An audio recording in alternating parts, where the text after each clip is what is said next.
한 가지 주제를 가지고 서로 다른 과의 두 분이 나오셨는데요. 어떻게 파트를 나눠서 오늘 알려주실 건가요? 저야 뭐 내과 의사니까 네. 약물 치료에 관련돼서 궁금한 게 굉장히 많으실 것 같아요. 저는 그런 쪽을 주로 말씀드리겠습니다. 골다공증의 약물 치료 모든 것을 알려주시겠다. 네. 그렇습니다. 저는 임승길 교수님께 치료하심에도 불구하고 골다공증 골절이 발생했던 환자 어떻게 잘 치료할 수 있는가에 대해서 설명을 드리려고 합니다. 네. 아, 근데 선생님 원래 좀 말투가 사투리세요? 제가 말만 안 하면 서울 사람인데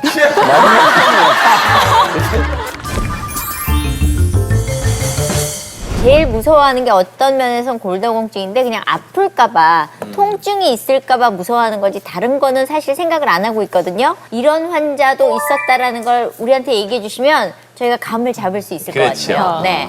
제가 경험한 환자는 78세 여자 환자였습니다. 하루 전에 엉덩방아를 찧었는데 허리가 아프다고 병원을 왔습니다. 이 환자는 처음에 왔을 때 통증 점수가 9점이었거든요. 9점 정도의 통증이면 마약을 써야 됩니다. 척추 측면 사진을 찍어보면 정상적인 척추뼈는 직사각형인데 골절이 발생한 뼈는 마른 목골입니다. 그래서 그것만 잘 주의하시면 구분할 수 있는데 6개월 뒤에 보니까 이 마른 목골이 삼각형으로 변해 있어요. 네, 그러면 어떻게 되느냐. 키가 한 3cm 정도 줄어들게 되거든요. 점점 축적되면. 3cm. 네. 그래서 이 골절은 뭘 의미하냐면 나이가 들면 키가 작아진다. 그 말이 거짓말은 아니다. 의학적으로도 맞는 말이다. 이런 말이 되겠습니다.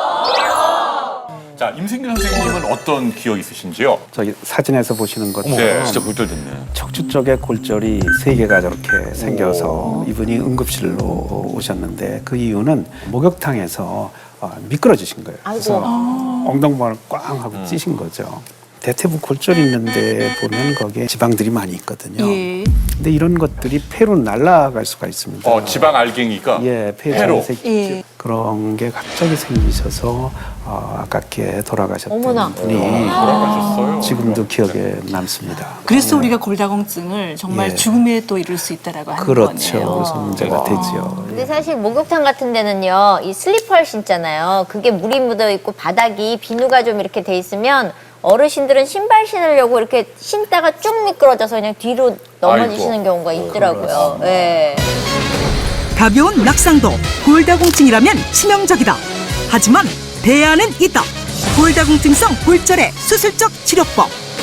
지금 여러분들께서는 멋지고 좋은 빌딩을 보고 계십니다. 네. 이 빌딩을 자세히 들여다볼까요? 들여다보시면 균열들이 발생하죠. 이 균열들을 그대로 두면 나중에 어떻게 될까요? 무너집니다. 그렇습니다.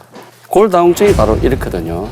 제가 촬영한 사진인데 이 보세요. 아주 짧은 사진은 10초 사진인데 지금 좀 넘어져야 되는데 저게 지금 전형적인 골다공증성 골절이에요. 예, 저렇게 되면 어떻게 되느냐. 우리가 정상적인 우리 체중의 약 3.4배의 힘을 받습니다. 어지간히 젊은 사람 아니면 저 엉덩이 관절은 견디기 어렵습니다.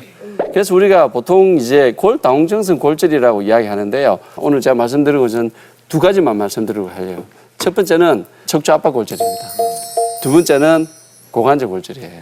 그러면 척추 압박 골절부터 제가 설명드리도록 하겠습니다. 다음 중 어떤 요추가 압박 골절이 있을까요? 정상 소견은 직사각형이고, 그죠? 골절이 있는 부분은 마른 목골이 됩니다.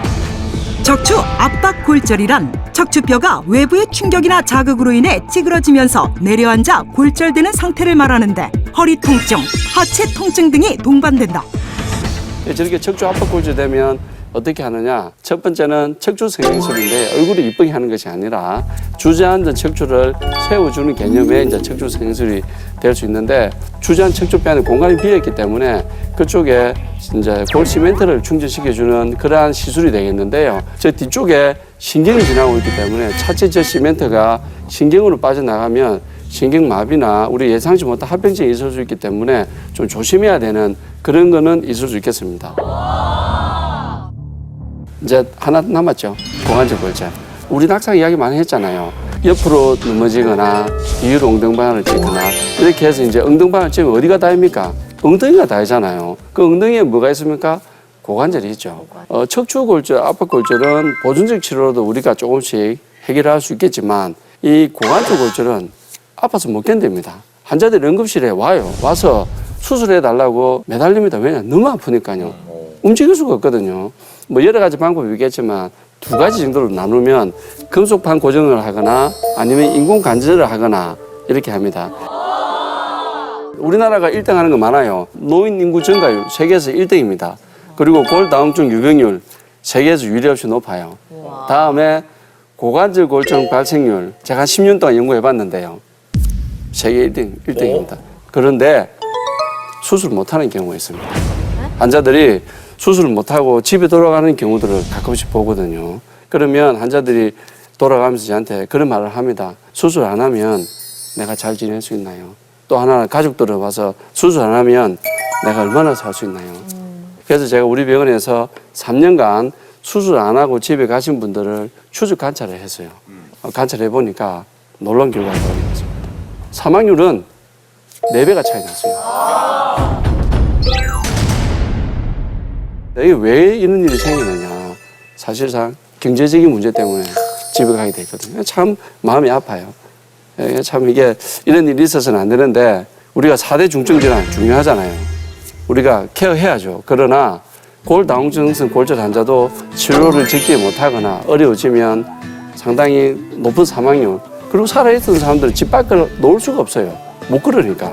대책과 지원이 아주 시급합니다. 그래서 우리가 이런 것도 좀 정책에도 좀 반영될 수 있으면 좋지 않겠느냐 하는 제 생각입니다.